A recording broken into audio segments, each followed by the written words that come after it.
There are a number of questions about what happens to gas wells after they stop producing, whether there are continual migration effects, health effects, and whether it's possible to test people's waters long after, drinking water, I guess, long after the wells have stopped producing.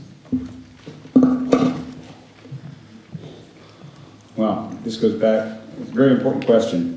It goes back to the comment I made about the statistics that the industry publishes itself on the integrity of wells over a long period of time. And those of you who were here last night heard, I forgot her name. Lori Barr talking about her fantastic volunteer efforts, heroic efforts to go out and locate abandoned gas and oil wells. So yes, the answer is it is certainly plausible that if a young well fails and causes contamination of an underground source of drinking water, that failure of an older well can do the same thing. That's certainly plausible. In fact, it's more highly likely.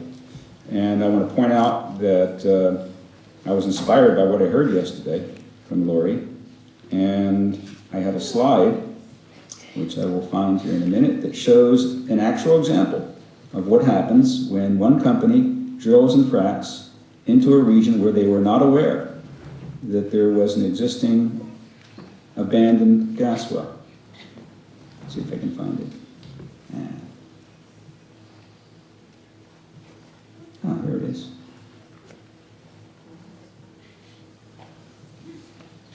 That's it. This is November of 2010, just so you know what you're looking at here. This is a well being fracked. This is the well being fracked. And this is the effluent of the frack fluid coming out of an abandoned gas well that was 150 feet away that they didn't know about. So has it happened? Yeah. That thing spewed for 2 weeks. And the Texas Railroad Commission made some very interesting comments about it. Yeah. So I show this slide in New York. We're lucky in New York. We only have 35,000 wells that have been abandoned and lost. I think the number in Pennsylvania is over 100,000 abandoned and lost wells. So, and since you're going to have over 100,000 Marcellus wells, lucky New York is only going to get maybe 60,000. The probability of one of your new Marcellus wells doing something like this, which would certainly bring the frack fluid to the surface in an uncontrolled manner and would expose surface waters and groundwaters to frack fluid and whatever else it picked up on the way back up, contamination, the probabilities are real.